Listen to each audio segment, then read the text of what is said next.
নমস্কাৰ শূন্য the mathematics কৰ্ণাৰলৈ সকলোকে মই স্বাগতম জনাইছোঁ। মৰমৰ ছাত্ৰ ছাত্ৰীসকল, আমি লাষ্ট ভিডিঅ'টোত ত্ৰিভুজৰ মৌলিক সমানুপাতিকাৰ উপপাদ্য বা বেচিক প্ৰপৰ্চনেলিটি থিওৰেম আৰু ইয়াৰ বিপৰীত উপপাদ্যৰ আধাৰত আমি অনুশীলনী 6.2ৰ কেইটামান সমস্যা আমি সমাধান কৰিছিলোঁ। আজিৰ ক্লাছত আমি অনুশীলনী 6.2ৰ বাকী থকা সমস্যাবোৰ সমাধান কৰিম। মৰমৰ ছাত্ৰ ছাত্ৰীসকল, যিসকল মোৰ চেনেলত নতুন বা এতিয়ালৈকে মোৰ চেনেল ছাবস্ক্ৰাইব কৰা নাই, অনুগ্ৰহ কৰি মোৰ চেনেলটো ছাবস্ক্ৰাইব কৰিবা, লাইক কৰিবা, শ্বেয়াৰ কৰিবা। আমি লাষ্ট ক্লাছত 6 নম্বৰ অংকলৈকে কৰিছিলোঁ। চ' আজিৰ ক্লাছত আমি 7 নম্বৰৰ পৰা আৰম্ভ কৰিম। চোৱা কি দিছে যে উপপাদ্য 6.1ৰ সহায়ত, উপপাদ্য 6.1 মানে হ'ল আমাৰ মৌলিক সমানুপাতিকৰ উপপাদ্য, প্ৰমাণ কৰা যে এটা ত্ৰিভুজৰ এটা বাহুৰ মধ্যবিন্দুৰে যোৱাকৈ টনা ৰেখাডাল যদি আন এটা বাহুৰ সমান্তৰাল হয়, তেনেহ'লে ৰেখাডালে তৃতীয় বাহুটোক দ্বিখণ্ডিত কৰিব। মনত পেলোৱা, এইটো তোমালোকে নৱম শ্ৰেণীত প্ৰমাণ কৰিছিলা, ক্লাছ 9ত আমি এইটো পাইছিলোঁ। যি কি নহওক এইটো প্ৰমাণ কৰিব দিছে। কি দিছে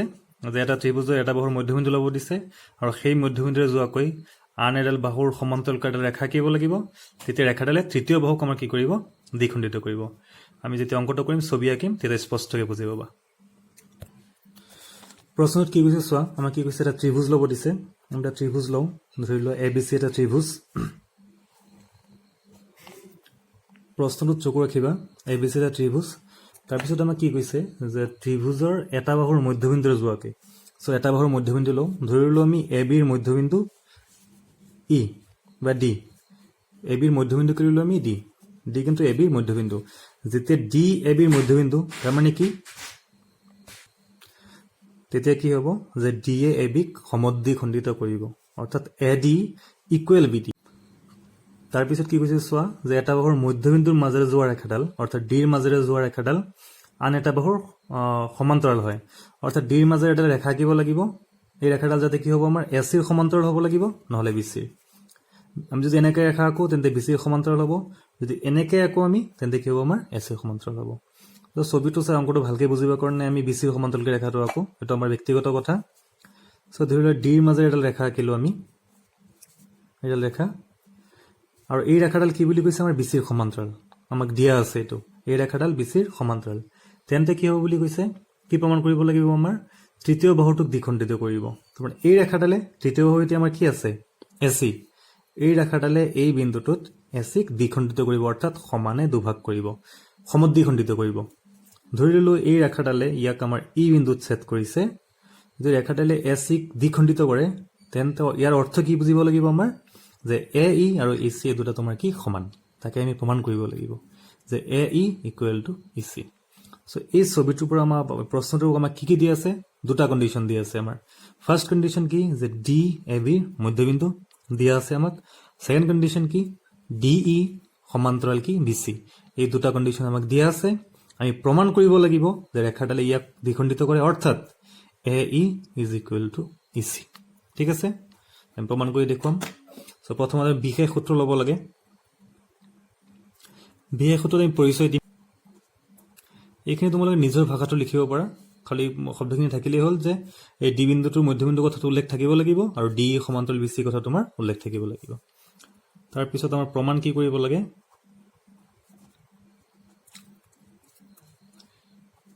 যে এই ৰেখাডালে ইয়াক দ্বিখণ্ডিত কৰে। ইয়াৰ অৰ্থ কি বুলি কৈছিলোঁ মই,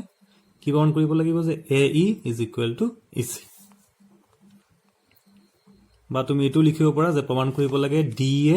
ACক দ্বিখণ্ডিত কৰিব পাৰে, একে কথা। এতিয়া ছেকেণ্ড পাৰ্টটো আমাৰ অংকন। চ' ইয়াত চাগে আমাৰ অংকন কৰিব লাগে একো নালাগে, যে যিহেতু এই দুটা সমান্তৰাল বুলি কৈছে, ইয়াত আমি মৌলিক সমানুপাতিকৰ উপপাদ্য প্ৰয়োগ কৰিম, অংকটো পাই যাম। চ' ইয়াত আমাৰ ছেকেণ্ড পাৰ্টটো নালাগে, আমি ডিৰেক্ট প্ৰমাণলৈ যাম। এতিয়া প্ৰমাণটো কেনেকৈ কৰিম, চ' অংকটো আৰম্ভ কৰাৰ আগতে ছবিটো আঁকাৰ পিছত তোমালোকক কৈছিলোঁ যে আমাৰ দুটা কণ্ডিশ্যন দিয়া আছে। নাম্বাৰ 1 কণ্ডিশ্যনটো কি দিয়া আছে, যে DABৰ মধ্যবিন্দু, এইটো ব্যৱহাৰ কৰিম, আৰু নাম্বাৰ 2 DE সমান্তৰাল BC, সেইটো আমি ব্যৱহাৰ কৰিম। চ' প্ৰথমতে নাম্বাৰ 1 কণ্ডিশ্যনটো ব্যৱহাৰ কৰি লওঁ, যে D কাৰ মধ্যবিন্দু আছে, আমাৰ ABৰ মধ্যবিন্দু। যিহেতু মধ্যবিন্দু, এটাকে আমি কি লিখিব পাৰিম, যে এই পাৰ্ট দুটা আমাৰ কি হ'ব, সমান হ'ব, অৰ্থাৎ AD ইজ ইকুৱেল টু কি হ'ব, আমাৰ BD। AD equal to BD, এইটো আমি ইকুৱেশ্যন 1 দি দিলোঁ। এতিয়া আমি ছেকেণ্ড কণ্ডিশ্যন ইউজ কৰিম। ছেকেণ্ড কণ্ডিশ্যনটো আমাৰ কি দিয়া আছিল, যে DE সমান্তৰাল BC যদি আমাৰ DE সমান্তৰাল BC সমান্তৰাল শব্দটো শুনিছা স্পষ্ট ছবি ইয়াত সমান্তৰাল হোৱাৰ লগে লগে ইয়াত আমি মৌলিক সমানুপাতিকৰ উপপাদ্য প্ৰয়োগ কৰিব পাৰোঁ যেহেতু দুটো সমান্তৰাল তেন্তে কি হ'ব AD by DB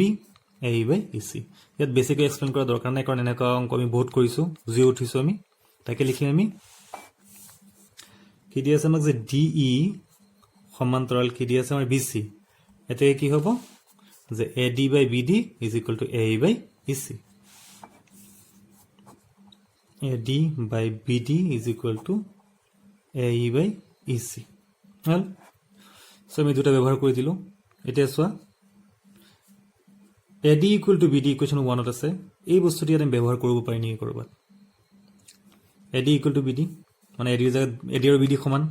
সো আমি ইয়াত এক্সচেঞ্জ কৰি দিব পাৰি যিকোনো এটা হয় AD আমি BD লিখিম কাৰণ AD আৰু BD ইকুৱেল বা BD আমি লিখি দিব পাৰি AD লিখিলি হ'ল এটা সো আমি AD মই BD ক ৰিপ্লেস কৰি আছো কি হেৰে AD ৰে BD জাত কি লিখিম BD জাগাত AD কাৰণ BD আৰু AD সমান AE by EC এটো কৰ পৰা বলো আমি সমী 1 ৰ পৰা ঠিক আছে so AD by AD equal to AE by EC কটা গ'ল না এটো AD কিমান থাকিল ইয়াত আমাৰ 1 AE by EC সো কি পাব যোগগুণন কৰি দিলে AE is equal to EC তাকে তো মই প্ৰমাণ কৰিব দিছিল হৈ গ'ল আমাৰ সো এটো প্ৰমাণিত বুলি লিখি দিব পাৰি বা এটা লাইন এক্সট্ৰাকে লিখি দিব পাৰি আমি কি যে ৰেখাডালে আমাৰ কি কৰিব এসিক দ্বিখণ্ডিত কৰিব ঠিক আছে একদম সহজ প্ৰমাণ কি কৰিলো আমি ইয়াত ডি মধ্যবিন্দু গতিকে AD equal to BD number 1 condition যেহেতু সমান্তৰাল গতিকে অনুপাত দুটা সমান হ'ব সো এই দুটা কন্ডিশন জাস্ট ইয়াত AD এর জায়গাত BD লিখি দিলো প্ৰমাণটো পাই গলো একদম ইজি ঠিক আছে কোৱেশ্চন নম্বৰ 8 লৈ যাও কি দিছে উপপাদ্য 6.2 ৰ সহায়ত প্ৰমাণ কৰা যে এটা ত্ৰিভুজৰ দুটা বাহুৰ মধ্যবিন্দু সংযোগী ৰেখাডাল তৃতীয় বাহুৰ সমান্তৰাল উপপাদ্য 6.2 মানে বিপৰীত সূত্ৰ সো এই প্ৰশ্নটো ইয়াৰ বিপৰীত প্ৰশ্ন দিছে আমি জাস্ট যোনটো অথনি কৰিলো যে এটা বাহুৰ মধ্যবিন্দু দি আছিল আৰু সমান্তৰাল দি আছিল আনটো বাহুৰ মধ্যবিন্দু বুলি প্ৰমাণ কৰিছো কিন্তু ইয়াত চোৱা কি দিছে যে এটা ত্ৰিভুজৰ দুটা বাহুৰ মধ্যবিন্দু ল'ব দিছে সেইটো সংযোগ কৰিলে আমি কি পাম বাহুডাল কি হ'ব তৃতীয় বাহুৰ সমান্তৰাল হ'ব মানে এই অংকটোত আমাৰ দিয়া আছিল এটা বাহুৰ মধ্যবিন্দু আৰু সমান্তৰাল হলে তৃতীয়টো মধ্যবিন্দু হ'ব ইয়াত মধ্যবিন্দু দুটা দিয়া আছে তেন্তে কি হ'ব আমাৰ সমান্তৰাল হ'ব ঠিক আছে সহজ অংকই ছবিটো চোৱা প্ৰশ্নমতে কি দিয়া আছে যে এটা ত্ৰিভুজৰ দুটা বাহুৰ মধ্যবিন্দু ল'ব দিছে তিনডাল বাহু আছে যিকোনো দুটা বাহুৰ আমি মধ্যবিন্দু ল'ম ধৰি ললো আমি AB বাহুৰ মধ্যবিন্দু D আৰু AC বাহুৰ মধ্যবিন্দু কি আমাৰ E এই প্ৰশ্নটো যি দুটা কন্ডিশন দিয়া আছে এই দুটা কন্ডিশন হ'ল যে D AB ৰ মধ্যবিন্দু আৰু E AC ৰ মধ্যবিন্দু প্ৰমাণ কৰিব কি লাগে যে মধ্যবিন্দু সংযোগী ৰেখাডাল মানে কি আমাৰ DE তৃতীয় বাহুৰ সমান্তৰাল মানে কাৰ সমান্তৰাল বুলি প্ৰমাণ কৰিব লাগিব BC আমি এতিয়া প্ৰমাণ কি কৰিম যে DE সমান্তৰাল BC আমাক দিয়া আছে যে DAB ৰ মধ্যবিন্দু আৰু EAC ৰ মধ্যবিন্দু ইয়াৰ আগত যোনটো অংক কৰিছিলো তাত কি দিয়া আছিল আমাৰ DAB ৰ মধ্যবিন্দু আৰু DE সমান্তৰাল BC দিয়া আছিল আৰু প্ৰমাণ কৰিছিলো আমি AE equal to EC কিন্তু ইয়াত কি দিয়া আছে আমাৰ যে D আৰু E AB আৰু AC ৰ মধ্যবিন্দু আমি প্ৰমাণ কৰিম যে দুটা লেখা তোমাৰ কি সমান্তৰাল সো বিশেষ সূত্ৰত আমাৰ কি হ'ব ইয়াত পৰিচয়টো দি দিবা কি কৰিলো যে ত্ৰিভুজ ABC ৰ AB বাহু আৰু AC বাহুৰ মধ্যবিন্দু ক্ৰমে D আৰু E প্ৰমাণ কৰিব লাগে DE সমান্তৰাল BC তাকে লিখি ললো আমি বিশেষ সূত্ৰত যে AB আৰু AC বাহুৰ মধ্যবিন্দু D আৰু E প্ৰমাণ কৰিব লাগে DE সমান্তৰাল BC ইয়াত আমাৰ অংকনৰ প্ৰয়োজন নাই স্পষ্ট হৈ ওলাই আহিব ইয়াত সো আমি প্ৰমাণ পাৰ্ট লৈ যাও এতিয়া প্ৰমাণত যি দুটা কন্ডিশন দিয়া আছে সেই দুটা কন্ডিশন আমি ব্যৱহাৰ কৰিম সো প্ৰথম কন্ডিশনটো কি আমাৰ যে DAB ৰ মধ্যবিন্দু DAB ৰ মধ্যবিন্দু এতে কি হ'ব DAB ৰ মধ্যবিন্দু হলে কি হ'ব yes AD is equal to কি হ'ব আমাৰ BD ইকুৱেশ্যন 1 ঠিক আছে একেদৰে সেকেন্ড কন্ডিশনটো ইউজ কৰা কি আছিল আমাৰ EAC ৰ মধ্যবিন্দু আছিল এটাকে ইয়াতো কি লিখিব পাৰি আমি একে আমাৰ AE equal to EC equation 2 এতিয়া চোৱা আমাৰ প্ৰমাণ কি কৰিব লাগে যে DE সমান্তৰাল BC প্ৰশ্নত হিন্টছো দি দিছোঁ উপপাদ্য কোনটো ব্যৱহাৰ কৰিব লাগে, কিন্তু এন জেনেৰেলি আমাৰ বৰ্ড এক্সামত হিন্টছ দিয়া নাথাকে যে উপপাদ্য তুমি কোনটো ব্যৱহাৰ কৰিবা। যি কি নহওক আমি প্ৰমাণ কি কৰিব লাগে যে ডি সমান্তৰাল বিচি। চ' উপপাদ্য 6.20 মনত পেলোৱা, মানে বিপৰীত বিবৃতি যে সমান্তৰাল কেতিয়া হ'ব য়েছ, যেতিয়া অনুপাত দুটা তোমাৰ কি হ'ব সমান হ'ব। অৰ্থাৎ A D by B D is equal to A E by E C যদি আমি দেখুৱাব পাৰোঁ তেন্তে কি হ'ব আমাৰ এই বাহু দুডাল কি হ'ব আমাৰ সমান্তৰাল হ'ব। চ' আমাৰ প্ৰথম ইয়াত উদ্দেশ্য কি দেখুৱাব লাগিব আমাৰ যে A D by B D এই বাহু দুটাৰ অনুপাত মানে বাহুটোৰ বিভক্ত হোৱা অনুপাত equal to A E by E C. So' আমি দেখুৱাব পাৰোঁ নেকি, আমি অনুপাত লওঁ A D by B D অনুপাত লৈ পেলাই কি পাওঁ আমি চাওঁ। এতিয়া অনুপাত লোৱা A D by B D প্ৰথম অনুপাতটো ল'লোঁ ইকুৱেল টু আমি কি লিখিব পাৰিছোঁ, ইকুৱেল টু আমি এ বাই চিটো লিখিব নোৱাৰোঁ, কোনো যুক্তিয়ে নাই লিখা। ইয়াত আমি কি কৰিব পাৰি যে এ ডি বাই বি ডিৰ জেগাত আমি কি লিখি দিব পাৰোঁ A D by B D equal to কি লিখিব পাৰোঁ আমি A D by A D equal to কিমান হ'ব আমাৰ 1 হ'বনে, কাটি গৈ পেলাই হ'লনে। একেদৰে এই বাহুটোৰ অনুপাতটো লোৱা এ ই বাই কি আছে আমাৰ ই চি, চেম ইয়াতো কৰিব পাৰি। ই চিৰ জেগাত আমি কি লিখি দিব পাৰি এ E by A E is equal to কিমান হ'ব আমাৰ 1। এইটো লিখি দিব পাৰি, ইয়াত সমীকৰণ 1 ব্যৱহাৰ কৰিছে ইয়াত, আৰু ইয়াত আমি কি লিখিলোঁ যে সমীকৰণ 2ৰ পৰা। এতিয়া চোৱা তোমালোকে কি পালা, ইয়াত A D by B D equal to কি পালা 1, A E by E C equal to কিমান পালা 1। তাৰমানে ইয়াৰ মানো 1 ইয়াৰ মানো 1, আল্টিমেটলি দুটা সমান হ'ব নে নাই, কাৰণ এই দুয়োটাৰ মান একে আছে। চ' এই দুটা সমান হ'ব নে নাই। চ' এটাকে আমি কি লিখি দিব পাৰোঁ যে A D by B D is equal to কি হ'ব আমাৰ এ বাই ই চি। কিয় সমান হ'ল, কাৰণ দুয়োটাৰ মান কি আছে আমাৰ 1। ঠিক আছে, ইয়াত ব্ৰেকেটত ইকুৱেল টু 1 লিখি দিব পাৰা, কোনো ভুল নাই ইয়াত, বা নিলিখিলেও ভুল নহ'ব। আমি গম পালোঁ যে ইয়াৰ মানো 1 ইয়াৰ মানো 1, গতিকে যিহেতু সমান দুয়োটা কি হ'ব সমান। So' A D by B D আৰু A by E C, A D by B D A by E C মানে অনুপাত দুটা সমান। চ' অনুপাত দুটা যদি সমান তেন্তে কি হ'ব আমাৰ বিপৰীত উপপাদ্য মতে ডি সমান্তৰাল কি হ'ব বি চি। এতিয়া কি লিখিব পাৰি যে ডি ই সমান্তৰাল বি চি বিপৰীত বিপৃতি মতে। আগৰ অংকটোত মই বিপৃতি মতে শব্দটো লিখা নাই, তোমালোকে লিখি ল'বা। ঠিক আছে, প্ৰমাণ হৈ গ'ল আমাৰ ইজি অংক। ঠিক আছে, এতিয়া আমি কুৱেশ্যন নম্বৰ 9 লৈ যাম। A B C D ট্ৰেপিজিয়ামৰ A B সমান্তৰাল ডি চি, ট্ৰেপিজিয়াম দিছে দুটা বা সমান্তৰাল, ইয়াৰ কৰ্ণ দুডাল পৰস্পৰ অ' বিন্দুত ছেদিত হয়। দেখুওৱা যে A O' by B O' is equal to C O' by D O'. আমি ছবিটো আঁকিলে প্ৰশ্নটো কি সুধিছে তেতিয়া আমি স্পষ্টকৈ বুজি পাম। চ' প্ৰশ্নটো দিয়া ধৰণে আমি প্ৰথমতে ট্ৰেপিজিয়াম আঁকি ল'ম। ট্ৰেপিজিয়াম মানে কি, যি চতুৰ্ভুজৰ এযোৰ বিপৰীত বাহু সমান্তৰাল তাকে আমি ট্ৰেপিজিয়াম বুলি কওঁ। চ' ইয়াত এযোৰ বিপৰীত বাহু সমান্তৰাল দিয়া আছে প্ৰশ্নটোত চাবা এ বি আৰু চি ডি আমাক কি দিয়া আছে সমান্তৰাল। তাৰপিছত আমাক কোৱা হৈছে যে ইয়াৰ কৰ্ণ দুডালে অ' বিন্দুত ছেদ কৰে। চ' এ চি আৰু বি ডি কৰ্ণ আমাক ক'ত ছেদ কৰিলে অ' বিন্দুত। চ' আমাৰ প্ৰমাণ কি কৰিব দিছে A O' by C O' is equal to B O' by D O', এইটো আমাক প্ৰমাণ কৰিব দিছে। আমি প্ৰমাণ কৰিম। মৰমৰ ছাত্ৰ ছাত্ৰীসকল, এই অংকটোত আমি বিশেষ সূত্ৰ আমি এক্সট্ৰাকৈ লিখিব নালাগে। এইকাৰণে নালাগে কাৰণ ইয়াত বিশেষ সূত্ৰ মানে ইয়াত জেনেৰেলি পৰিচয় দিওঁ, আমাৰ পৰিচয়টো গোটেইখিনি প্ৰশ্নতে দিয়া আছে। যদিও লিখো তথাপিও ভুল নহয়, কিন্তু লিখিব লাগিব তেনেকুৱা কণ্ডিশ্যন নাই ইয়াত, যিহেতু পৰিচয়টো কিতাপত আমাৰ দিয়া আছে। চ' আমি অংকন পাৰ্টৰ পৰা আৰম্ভ কৰিম। চ' আমাক ইয়াত প্ৰমাণ কৰিব দিছে কি যে A O' by C O' B O' by D অ', আৰু এটা গিভেন কণ্ডিশ্যন কি আছে এ বি আৰু চি ডি সমান্তৰাল, এই বাহুডাল আৰু এই বাহুডাল সমান্তৰাল। চ' আমি ত্ৰিভুজতে সমান্তৰাল থাকিলে মৌলিক সমানুপাতিকৰ উপপাদ্য প্ৰয়োগ কৰিব পাৰোঁ। এতিয়া ট্ৰেপিজিয়ামত সমান্তৰাল দিয়া আছে। চ' ইয়াৰ কাৰণে আমি এক্সট্ৰাকে এটা অংকন কৰিব লাগিব প্ৰমাণ কৰিবলৈ। চ' অংকনটো কি কৰিম, আমি অ'ৰ মাজেৰে এনেকুৱা এডাল ৰেখা আঁকিম যি তোমাৰ কি হ'ব এ বিৰ সমান্তৰাল হ'ব। ধৰি লওঁ আমি অংকনত অ'ৰ মাজেৰে এডাল ৰেখা আঁকিলোঁ, কাৰ সমান্তৰালকৈ আঁকিলোঁ আমি এ বিৰ। আৰু এই ৰেখাডালে ধৰি লওঁ এ ডিক ই বিন্দু ছেদ কৰিছে আৰু বি চিক তোমাৰ এফ বিন্দু ছেদ কৰিছে। গতিকে আমি ক'ব পাৰোঁ ইয়াত কি আছে যে ই এফ সমান্তৰাল এ বি, ই এফ সমান্তৰাল এ বি। ই এফ যদি এ বিৰ সমান্তৰাল হ'ব তেন্তে ই এফ চি ডিৰো সমান্তৰাল হ'ব। কি হ'ব, কাৰণ আমাক দিয়া আছে যে এ বি আৰু চি ডি সমান্তৰাল। যদি এ বিৰ লগত ই এফ সমান্তৰাল হয় তেন্তে ই এফৰ লগত চি ডিও সমান্তৰাল হ'ব। চ' এই কথাখিনিকে আমি অংকনত লিখি ল'ম। কি লিখি ল'ম যে অ'ৰ মাজেৰে এ বিৰ সমান্তৰালকৈ অঁকা ৰেখাই এডিক ই বিন্দুত আৰু বিচিক আমাৰ এফ বিন্দুত ছেট কৰে সো আমি অংক তাকে লিখি ললো যোৰ মাজেৰে এ বি সমান্তৰাল ক ৰেখা এডি আৰু বিচি বহুক্ৰমে ই আৰু এফ বিন্দুত ছেট কৰে এতিয়া আমি প্ৰমাণ পাৰ্টলৈ যাম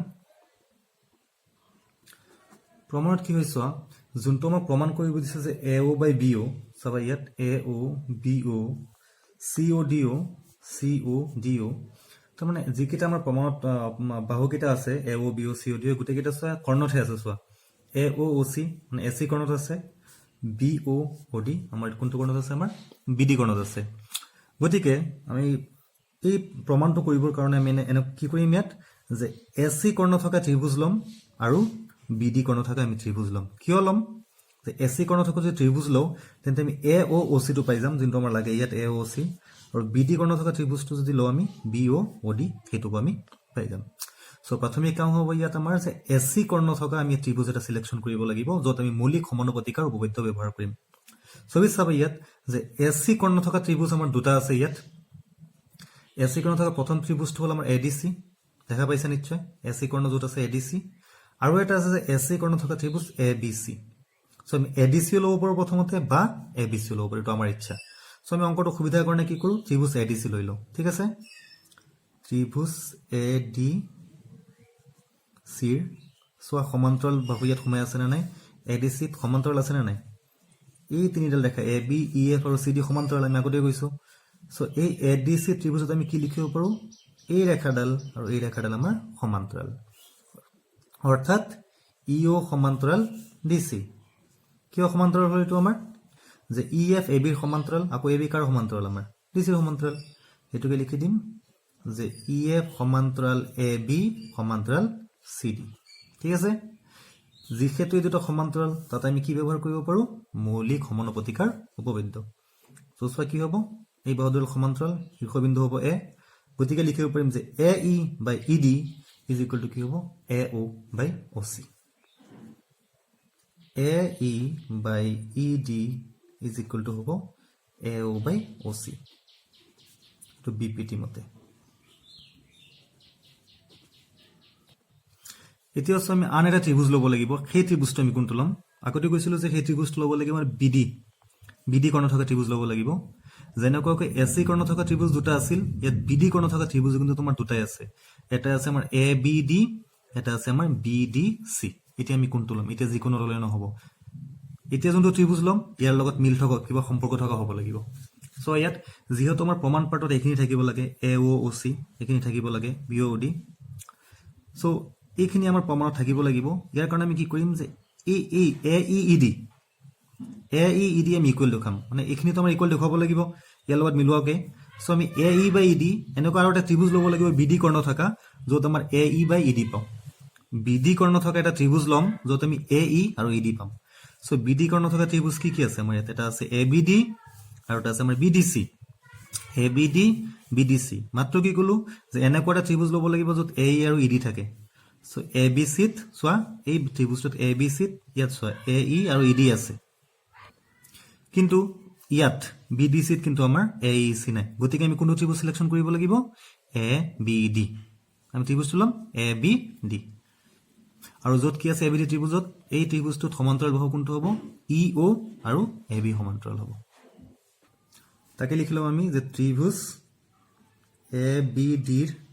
সমান্তৰাল কি আছে আমাৰ EO AB EO সমান্তৰাল AB কিয় সমান্তৰাল কাৰণ EF সমান্তৰাল AB টো আমি অঙ্কন মতে আমি একে লৈছিলো এটো যেহেতু সমান্তৰাল এই দুটা বাহু সমান্তৰাল সো এই দুটা বাহুৰ বিপৰীত ফালে কি আছে আমাৰ D বিন্দুটো হ'ব শীৰ্ষবিন্দু সো অনুপাত সমান হ'ব কি হ'ব DE is equal to DE by EA equal to কি হ'ব DO by O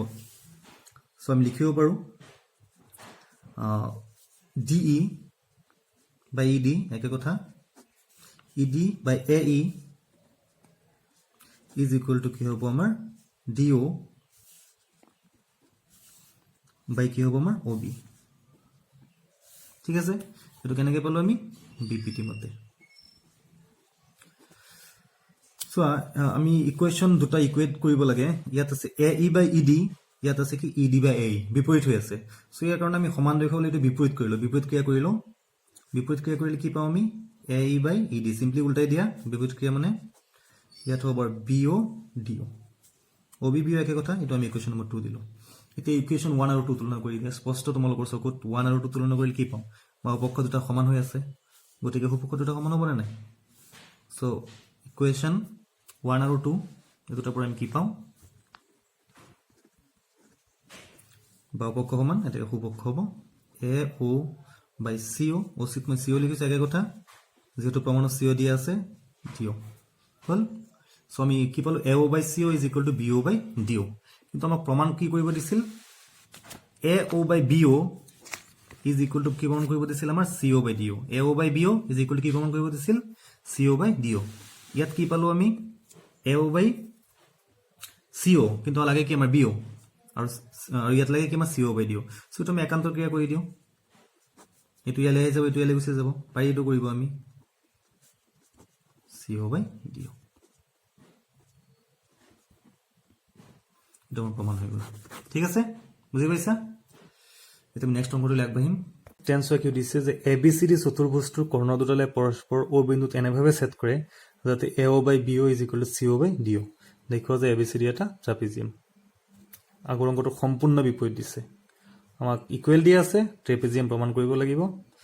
ট্ৰাপিজিয়াম কেতিয়া হ'ব ট্ৰাপিজিয়াম মানে কি এই ডেফিনিশনটো জানিব লাগিব আৰু অংকটো ট্ৰাপিজিয়াম দি আছিল সমান বুলি প্ৰমাণ কৰিব দিছে ছবি একে হ'ব সো আমাক ABCD এটা চতুৰ্ভুজ দিয়া আছে আমি চতুৰ্ভুজ এটা আঁকিলো যিকোনো এটা চতুৰ্ভুজ আঁকিলো আমি আঁকিলেই হ'ল এনসাৰটো ট্ৰাপিজিয়াম বুলি প্ৰুফ কৰিব দিছে আমি ট্ৰাপিজিয়ামটোকে আঁকিলো কিন্তু ট্ৰাপিজিয়াম বুলি লিখিব নোৱাৰো এটো ট্ৰাপিজিয়াম বুলি আমি নাজানো এটো ঠিক আছে এটো হল এটা যিকোনো এটা চতুৰ্ভুজ ধৰি ইয়াৰ নাম দিলো মই ABCD চতুৰ্ভুজ ইয়াৰ কৰ্ণ দুটালে পৰস্পৰ O বিন্দুত ছেদ কৰিছে কৰ্ণ দুটা লাকি দিয়া কোড ছেদ কৰিছো আমাৰ O বিন্দুত আৰু কি দি আছে আমাক যে AO by BO is equal to দি আছে আমাৰ কি CO by DO দি আছে আমাক প্ৰমাণ কৰিব লাগে যে এটো এটা কি আমাৰ ট্ৰাপিজিয়াম সো চতুৰ্ভুজ এটা ট্ৰাপিজিয়াম কেতিয়া হ'ব বা ট্ৰাপিজিয়ামৰ সংজ্ঞাটো কি ট্ৰাপিজিয়াম মানে কি যে যি চতুৰ্ভুজৰ এজোৰ বাহু পৰস্পৰ সমান্তৰাল তাক আমি কি বুলি কম ট্ৰাপিজিয়াম বুলি কম অৰ্থাৎ ABCD ক আমি ট্ৰাপিজিয়াম বুলি প্ৰমাণ কৰিব হলে আমাৰ প্ৰমাণ কৰিব লাগিব AB সমান্তৰাল CD বা AD সমান্তৰাল BC যেহেতু আগৰ অংকটো এই মাত্ৰ কৰিলো আমি একেটা বিপৰীত প্ৰমাণটো কৰিলো সো তোমালোকৰ মনলৈ স্পষ্ট হৈ কথাটো আহি যাব লাগে যে ইয়াত আমি কোন দুটাল বাহু সমান্তৰাল বুলি প্ৰুফ কৰিম AB আৰু CD ঠিক আছে ওকে আমি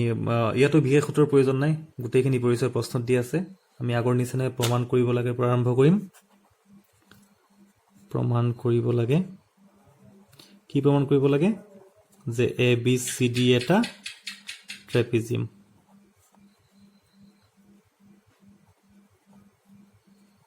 ঠিক আছে ট্ৰাপিজিয়াম কেতিয়া হ'ব মই জাস্ট কলো যে যিকোনো এজোৰ বাহু তোমাৰ কি হ'ব লাগিব পৰস্পৰ সমান্তৰাল হ'ব লাগিব সো ইয়াত আমাৰ অংকনৰ প্ৰয়োজন হ'ব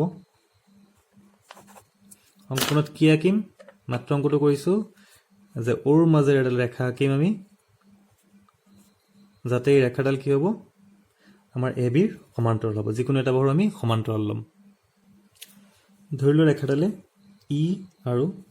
F বিন্দুত ছেদ কৰিছে সো আমাৰ ইয়াত আমি ওৰ মাজেৰে এটা ৰেখা আঁকিলো যি E আৰু F বিন্দু ছেদ কৰে AD আৰু BC আৰু তোমাৰ কাৰ সমান্তৰাল কৈ আঁকিছো আমি AB ৰ সমান্তৰাল কৈ আঁকিছো সেইখিনি আমি অংকনত লিখি দিম সো আমি অংকনত তাকে লিখিলো এতিয়া আমি প্ৰমাণলৈ যাম সো প্ৰমাণ পাৰ্টত কি আছে চোৱা আমাক এটা কন্ডিশন দিয়া আছিল প্ৰশ্নটোত যে প্ৰশ্নটো চাবা যে AO by BO is equal to কি লিখিব পাৰি CO by DO AO by BO is equal to কি হয় আমাৰ CO by DO সো ইয়াত আমি এটা কাম কৰো একান্তৰ ক্ৰিয়া কৰিলো AO by CO is equal to কি হ'ব BO by DO একান্তৰ ক্ৰিয়া ইকুৱেশ্যন নম্বৰ 1 বুলি ধৰি ললো এটা আমি সমান্তৰাল উপপাদ্যটো প্ৰয়োগ কৰিম অৰ্থাৎ বিপিটি প্ৰয়োগ কৰিম এতিয়া সো EF এৰ লগত AB সমান্তৰাল DC কিন্তু সমান্তৰাল নহয় আমাক দিয়া নাই সো আমি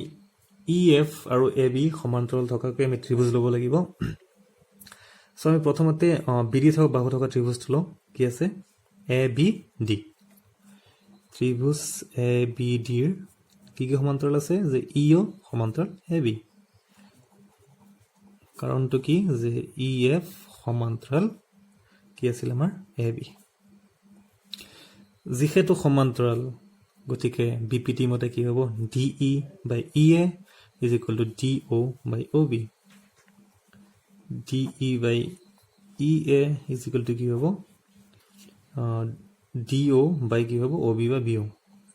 ডিও বাই বিও সো এইখিনি লগত কিবা এটা মিলা যেন লাগিছে ডিও বাই বিও বিপৰীত ক্ৰিয়া কৰিলে একে হ'ব সো বিপিটি মতে ইকুৱেশ্যন নম্বৰ 2 দিয়া এতিয়া 1 আৰু 2 আমি সমান কৰিব পাৰিনে ডিও বিও আছে ইয়াত কি আছে বিও বাই ডিও সো ইয়াত ইকুৱেশ্যন 2 দিয়াৰ আগত এটা কাম কৰি এটো বিপৰীত ক্ৰিয়া কৰিলো বিপৰীত ক্ৰিয়া কৰিলে কি হ'ব যে ইএ বাই ডিই ইজ ইকুৱেল টু কি হ'ব আমাৰ বিও বাই ডিও ইকুৱেশ্যন 2 এতিয়া আমি ইকুৱেশ্যন 2 তুলনা কৰিব পাৰি ইকুৱেশ্যন 1 2 আমাক কি দিয়ে সোচন দুয়োটাৰ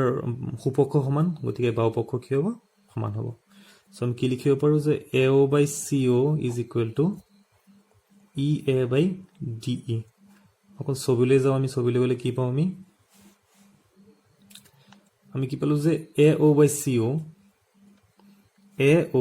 বাই সিও মানে এই বাহুটো আৰু এই বাহুটো ইকুৱেল টু কি আছে আমাৰ ই এ বাই ডিই তো দি আছে এ O by CO is equal to E A by DE তাৰমানে A O by O C is equal to কি আছে এ ই বাই ডিই তুমি এতিয়া এই ত্ৰিভুজটো কল্পনা কৰাচোন এই ত্ৰিভুজটো এ ডি সি ত্ৰিভুজত কি হৈ আছে তোমাৰ এই বাহুটো আৰু এই বাহুটোৰ অনুপাত ইজ ইকুৱেল টু এই বাহুটোৰ অনুপাত সমান যদি অনুপাত সমান তেতিয়া আমাৰ কি হ'ব যদি অনুপাত সমান হয় তেন্তে ৰেখাটোৰ আমাৰ কি হয় সমান্তৰাল হয় উপপাদ্য 6.2 এই অনুপাত এই বাহু দুটাৰ অনুপাত আৰু এই বাহু দুটাৰ অনুপাত সমান এটাকে আমি কি লিখি দিব পাৰো যে ইও কাৰ সমান্তৰাল হ'ব সিডি ইও কাৰ সমান্তৰাল হ'ব সিডি এটা আমি লিখি দিব পাৰো বিপৰীত বিপিটি মতে যেহেতু ইও ডিসি সমান্তৰাল হ'ব এডালটো একাডাল ৰেখাই আছিল আমি লিখিব পাৰিম যে ইএফ সমান্তৰাল কি হ'ব আমাৰ ডিসি ইও সমান্তৰাল যদি ডিসি হয় তেন্তে ইএফ সমান্তৰাল কি হ'ব ডিসি আকৌ ইএফ কাৰ সমান্তৰাল আছিল আমাৰ আকিছিলো আমি এবি তেন্তে কি হৈ গ'ল আমাৰ যেহেতু ইএফ এৰ লগত ডিসি সমান্তৰাল এবিৰ লগত কি হৈ যাব আমাৰ ডিসি সমান্তৰাল হৈ যাব ঠিক আছে ইয়াত অনুপাত সমান এটাকে আমি লিখি দিব পাৰি যে ই ও সমান্তৰাল কি হ'ব সিডি বা ডিসি বিপৰীত বিপিটি মতে ঠিক আছে সো ইও যদি সমান্তৰাল সো মাত্ৰ ছবিত দেখুৱাইছিলো যদি ইও সমান্তৰাল ইএফ তো একাডাল ৰেখা এডালো সমান্তৰাল হ'ব হেতুকে লিখিলো এটাকে ইএফ সমান্তৰাল সিডি আকৌ ইএফ এবিৰ লগত সমান্তৰাল আছিল গতিকে এবি সমান্তৰাল কি হ'ল আমাৰ সিডি সো ট্ৰেপিজিয়ামটোৰ কি পালো আমি যে এ বি সি ডি আছিল এবি সৰি ট্ৰেপিজিয়াম চতুৰ্ভুজটোৰ এবি আৰু সিডি কি পালো আমি সমান্তৰাল পালো এবি আৰু সিডি সমান্তৰাল যেহেতু সমান্তৰাল চতুৰ্ভুজটি কি হৈ গ'ল আমাৰ এটা ট্ৰেপিজিয়াম এটাকে এ বি সি ডি এটা ট্ৰেপিজিয়াম ঠিক আছে মিত্ৰ বুজি পাইছা